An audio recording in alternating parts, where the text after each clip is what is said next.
That's my brother from another mother, and you're messing with my cousin, and I'm pregnant. Blake tried to shift the blame onto Candace, accusing her of revealing secrets she wanted hidden. Well, joke's on him, because I have now been name-checked in this lawsuit. However, Candace stayed ahead by not only calling out their behavior, but also providing evidence that has caused chaos for this Hollywood couple. I am under your skin. I'm so excited. I'm under their skin. On February 26th, Candace found herself mentioned in Blake and Ryan's court documents for merely speaking the truth about their troublesome legal actions. So there's a little bit of dirt thrown on me here because I'm the only other person that gets mentioned, and I want to be clear. Instead of panicking, Candace took it in stride, humorously claiming it was the best Christmas gift she could receive, and indicating that being included in their drama was a sign she had struck a nerve. We just read through this. We showed the public that's what you're doing. So I don't understand why I got name checked here. And then just to say, predictably, the media outlets picked up the same narrative. They're like, they got me out here looking like Regina George when she cuts her shirt. Candace didn't just respond lightly. She doubled down, calling attention to how celebrities attempt to control narratives by using the legal system as a weapon. Her ability to dissect contradictions in their statements led to widespread public discourse, making it impossible for Blake and Ryan to control the situation. Candace knew that the more they pushed, the more they exposed themselves, and she used this to her advantage by making their legal maneuvers part of the larger cultural conversation about accountability. I'm not sure what argument they're making because I'm not sure what argument they're ever making because their entire lawsuit is just filled with contradictions, but they use my tweet and they say, late last night, which was what I said, I tweeted this, late last night while we all slept, Blake Lively and Ryan Reynolds filed a protective order. Like, no, I'm just telling the truth. And I don't understand what your problem is with me other than the fact that I am under your skin. I'm so excited. I'm under their skin. It's important to note that Candace Owens isn't just a random internet figure. She has developed a reputation for highlighting hypocrisy. Her involvement in this Hollywood mess stems from her critiques that angered Blake and Ryan. Their campaign against her seemed to aim at discrediting her, as they felt threatened by her exposure of their victim narrative. Candace's outspoken nature meant she wouldn't stay quiet, and she gained significant attention as their situation deteriorated further. If Brian Friedman subpoenas Taylor Swift's text messages, wink, wink, that's what I want to see, and it reveals that actually Taylor Swift was LOLing with Blake Lively about being a dragon. She was like, yeah, I'm a dragon, rawr. And she was like plotting the takeover of the movie because she's bored and it's Tuesday and Joe Alwyn isn't responding to her text messages anymore and she's already finished her album. Blake's handling of the situation backfired when she attempted to portray her husband, Ryan, as the victim in their legal struggle. We have to distinguish between the two, what a standard court protective order is and what Blake Lively's team is asking for, which is an attorney's eyes only designation. Is something that they had previously agreed to. It just means keeping some of the material that will come out through the course of a high-profile lawsuit. Candace called out this contradiction, pointing out the absurdity of Blake's desire to shield documents from public view while not hesitating to leak personal information to the media in the past. Blake pushed for a protective order that restricted crucial evidence from reaching even the defendant, which raised eyebrows among many who saw through her hypocrisy. You're not allowed to ask him about the contradictions of saying you're America first, but also giving money overseas to never-ending wars. Blake's inconsistency in addressing the lawsuit became a primary focus of scrutiny.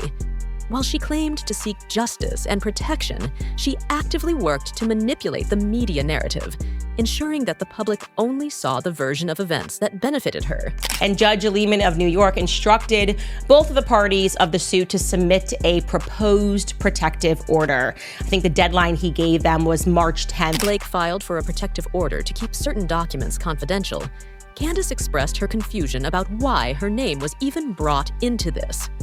Blake claimed that revealing details could harm third parties, especially Taylor Swift. Blake's team filed for a slightly modified type of protection order that would include increased protections to third parties. Now, we covered this filing. I told you that essentially what was buried in it was what I would describe as the Taylor Swift clause. But Candace pointed out that Swift had no involvement in the case. Meanwhile, Blake's legal team argued her motives were less about protection and more about controlling the narrative. This claim of safeguarding third parties, particularly a global superstar like Taylor Swift, seemed like a deliberate distraction, drawing skepticism over what information Blake was truly trying to keep from public scrutiny. And they're saying, we only want this to be shared between the attorneys, not even with the parties to the suit. So that means, Brian Friedman can see it, their lawyers can see it, but we're talking like not even Melissa Nathan or Justin Baldoni could see it, because it might be very damaging to third parties. Candace laughed off accusations of being part of a coordinated effort to undermine Blake, criticizing their attempts to smear her reputation and insisting she had no ties to the proceedings. Instead, she reveled in her newfound involvement in the case, humorously claiming her name in legal documents was a form of achievement. Ryan Reynolds exhibited questionable behavior throughout this debacle. He simultaneously played the concerned husband in public while mocking the lawsuit on television moments later. This led to accusations of hypocrisy as he shifted between portraying the legal battle as serious and trivializing it for comedic purposes. Fans noticed this inconsistency, resulting in online backlash and derisive nicknames for him. The legal battle at its core questioned the seriousness of Blake and Ryan's claims, especially when they sought special legal protections under the guise of trauma. Yet Ryan used their situation for laughs.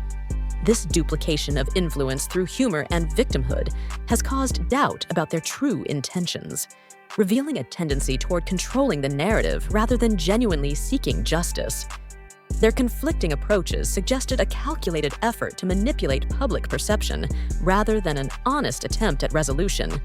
The legal consequences of the case, but might unintentionally stir the public. Example, they subpoena my financial records because I'm alleging that something was done that led to severe financial consequence in my life. So the other side says, okay, we're going to subpoena your financial records. And in the process, they become privy to things that might embarrass me. Candace Owens fiercely criticized Blake and Ryan, exposing contradictions in Blake's public versus private persona. She argued that Blake's plea for victimhood masked a desire for control, using legal tactics to protect her status rather than seek justice. Candace highlighted Hollywood's double standards, using feminism as a shield while manipulating the media. Meanwhile, she dragged Taylor Swift into the case, further complicating matters and raising questions about what she might be hiding. Candace remained a vocal critic, turning the scandal into a symbol of Hollywood elites using power to control narratives. Social media backlash grew, making Blake and Ryan subjects of ridicule. Instead of silencing critics, they only amplified Candace's voice. Now, as the case unfolds, the truth is slipping further from their grasp. What started as an attempt to control the narrative has backfired, leaving them scrambling to contain the damage. With the public watching closely and Candace refusing to back down, one thing is certain: this Hollywood controversy is far from over.